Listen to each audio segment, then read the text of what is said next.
Bueno, procesos tecnológicos para la obtención del acero convertido de Bessemer. Y procesos tecnológicos para la obtención de acero de Thomas. Esto es para la asignatura de proceso de fabricación. El profesor Al Raúl Gaitán. Este equipo está conformado por Brian Rodríguez Salinas, Sánchez Torres Jesús y Albert Ramos Alan.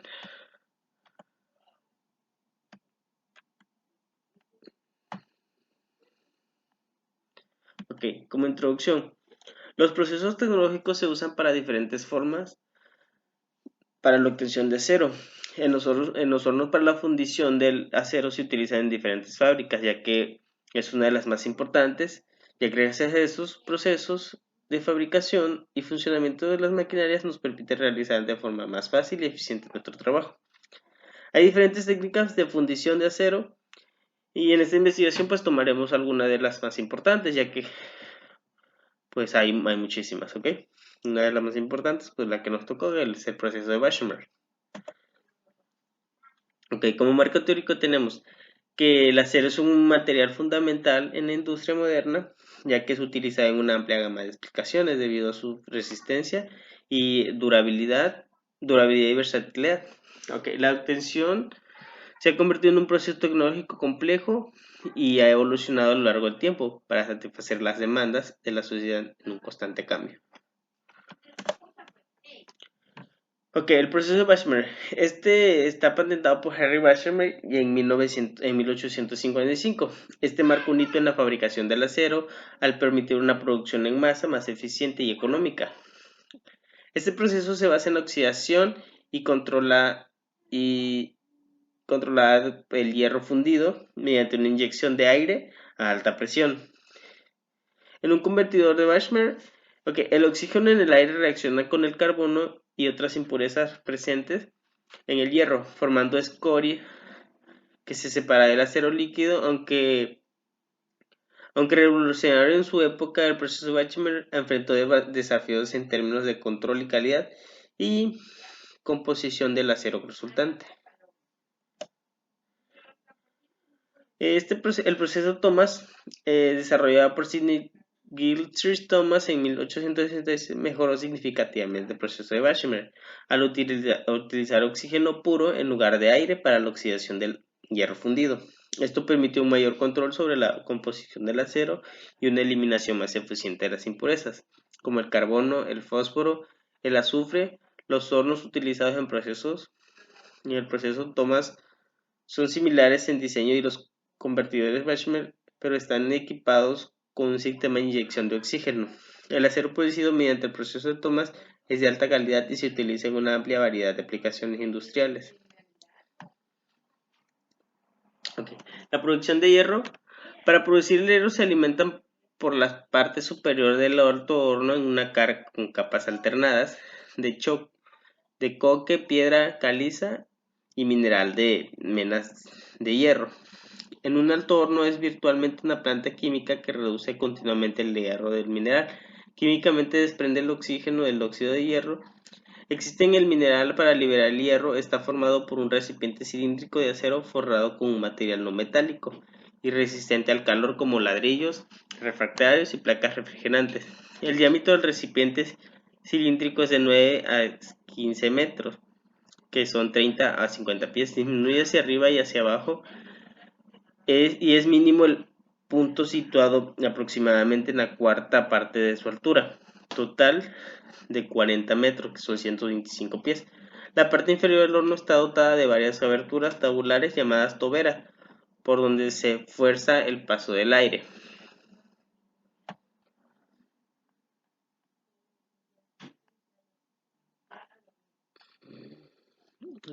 Cerca del fondo se encuentra un orificio por el que fluye el arabio cuando se sangra o vacía el alto horno.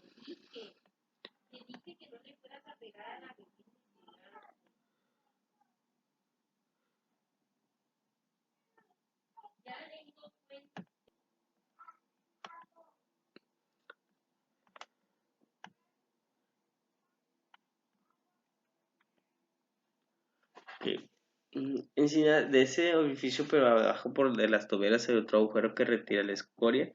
La parte superior del horno contiene respiradores para los gases de escape y un par de tolvas redondas cerradas por válvulas en forma de campana, por las que se introduce la carga en el horno. Los materiales se llevan hasta las tolvas en pequeñas vagonetas o cucharas que se suben por un elevador inclinado y situado en el exterior del horno.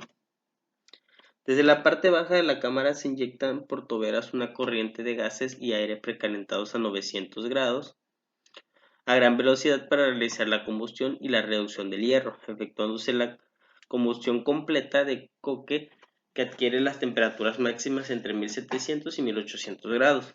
Los gases calientes CO2, H2, CO2, H2O, NO2 y O2 y los combustibles realizan combustión de coque conforme pasan hacia arriba a través de la carga de combustión de materiales. El monóxido de carbono se suministra como un gas caliente, pero también se forma adicionalmente por la combustión de coque. El gaseo tiene un efecto reductor sobre las menas de hierro. La reacción simplificada se describe a continuación usando la hemanita como la mena original. El Fe2 más O3 más CO más CO2, FO más CO2, 1, el dióxido de carbono CO2 reacciona con el coque para formar monóxido de carbono. CO2 más coque, 2CO, 2 en el cual realiza la reducción final del FO a hierro, FO más CO, F más CO2. Okay. La refinación del aravio. En el alto horno, el oxígeno fue removido del mineral por la acción del CO, monóxido de carbono gaseoso, el cual se combinó con los átomos de oxígeno en el mineral para terminar como CO2 gaseoso, que es el dióxido de carbono. Y aquí tenemos un mapa conceptual de cómo funciona, que el aravio líquido o sólido entra al proceso de pudelado en el convertido de Bachmer y llega al hierro dulce, que es menor a 0.1%. Los hornos de hogar abiertos, que es el acero al carbón, que es 0.1% de grados centígrados, menor que 2.0%. Los hornos de arco eléctrico y los hornos de afinación son colados de hierro maleable, que es 2.0% menor que el 2.05%. Y el hierro colado o fundición gris, que es el 2.5% menor que ese, menor que 3.75. Y de ahí está el ovilote.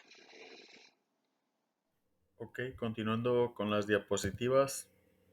Ahora el oxígeno se empleará para remover el exceso del carbono del arrabio a alta temperatura y los átomos del carbono C disueltos en el hierro fundido se combinan con el oxígeno para producir monóxido de carbono gaseoso y de este modo remover el carbono mediante el proceso de oxidación.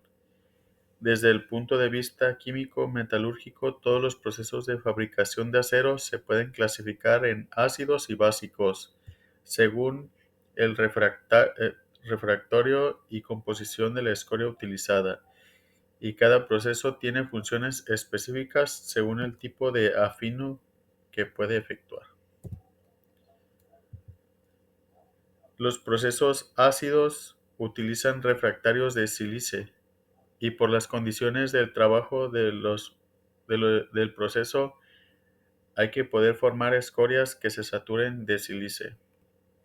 Los procesos ácidos pueden utilizarse para eliminar carbono, magnesio y silicio.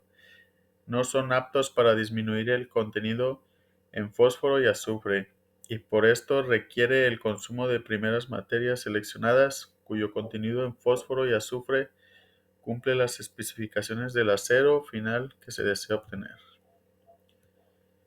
Los procesos básicos utilizan refractarios de magnesita y dolomía en las partes del horno que están en contacto con la escoria fundida y el metal. La escoria que se forma es de bajo contenido de silicio compensada con la cantidad necesaria de cal.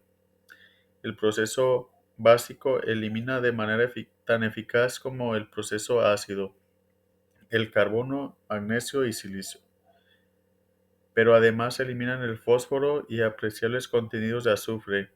De aquí las grandes ventajas del proceso básico, por su gran flexibilidad para consumir diversas materias primas que contengan fósforo y azufre y por los tipos y calidades del acero que con él se pueden obtener.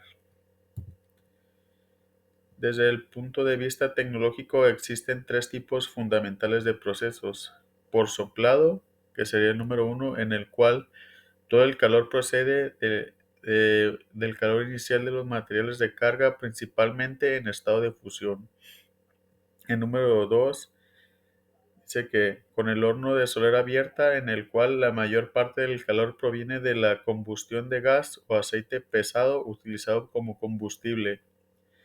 El éxito de este proceso se basa en los recuperadores de calor para calentar el aire y así alcanzar altas temperaturas eficaces para la fusión de la carga del horno. Y 3, el eléctrico, en el cual la fuente de calor más importante procede de la energía eléctrica, arco resistencia o ambos. Este calor puede obtenerse en presencia o ausencia de oxígeno. Por ello, los hornos eléctricos pueden trabajar en atmósferas no oxidantes o neutras y también en vacío, condición preferida cuando se utilizan aleaciones que contienen proporciones importantes de elementos oxidables. En la fabricación de acero existen las fases de hierro, escoria y gases. Este sistema heterogéneo tiende a un estado de equilibrio si se adicionan unos elementos reaccionantes o varía temperatura o la presión. Al fabricar un acero se pretende eliminar de la fase hierro los elementos perjudiciales en acceso y añadir los que faltan para conseguir el análisis final previsto por las reacciones reversibles entre las tres fases, hierro, escoria y gases. Se consigue al producirse un desequilibrio, la segregación o paso de elementos, eliminar el hierro, la escoria o viceversa. El segundo periodo es reductor y debe eliminar los excesos de óxido de hierro disuelto en un baño de hierro durante el periodo oxidante, a fin de poder eliminar después el azufre, o también puede recuperar el manganesio oxidado que pasó a la escoria. Y finalmente hay un periodo de desoxidación o refino por acción de las ferroaleaciones de manganesio y silicio, que se adicionan en el baño a la cuchara y de aluminio metálico en la lingotera. Estos periodos pueden tener mayor o menor duración e importancia y realizarse netamente separados o entrelazados, y a mayor o menor velocidad en procesos que en otros. Y vamos con el convertidor Bessemer-Thomas. El proceso Bessemer, nombrado en honor a Henry Bessemer, revolucionó la fabricación del acero al permitir una producción en serie más eficiente y económica. Este proceso, patentado en 1855 por Bessemer, implicaba la eliminación de impurezas de hierro mediante la oxidación, lograda al insuflar aire en hierro fundido. Esto aumentaba la temperatura del hierro y lo mantenía en estado líquido, facilitando la eliminación de las impurezas y mejorando la calidad del acero producido. El procedimiento Bessemer fue el primer proceso de fabricación químico que sirvió para la fabricación en serie de acero fundido en lingotes de buena calidad y poco coste a partir del arrabio. La utilizó a través de la Henry Bessemer y Company, sociedad implantada en Sheffield, ciudad del norte de Inglaterra. Inicialmente el método Bessemer se utilizaba en hornos en forma de pera forrados con refractarios ácidos o básicos.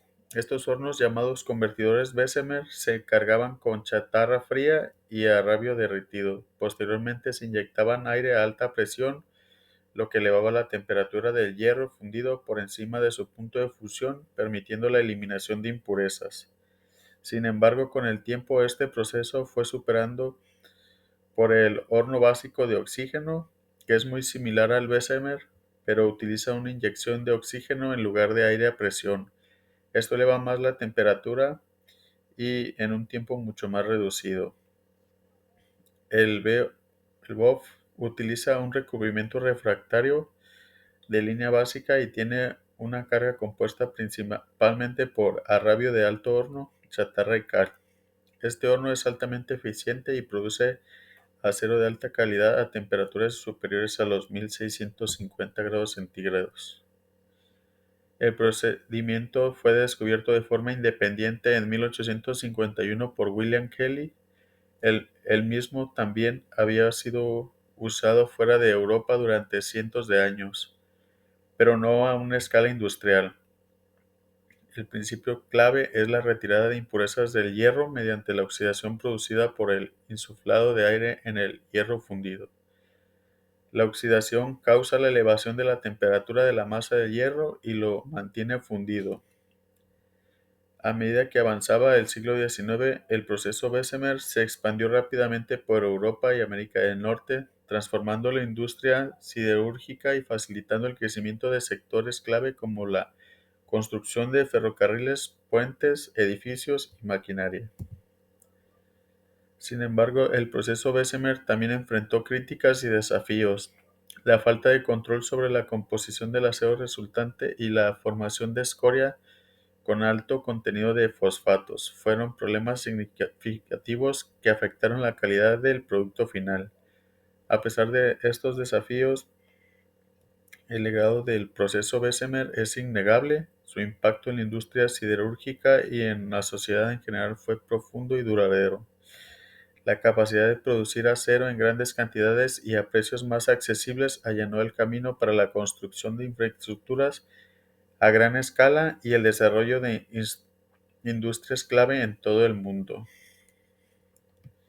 Y hasta aquí continuará mi compañero con la siguiente diapositiva. Gracias.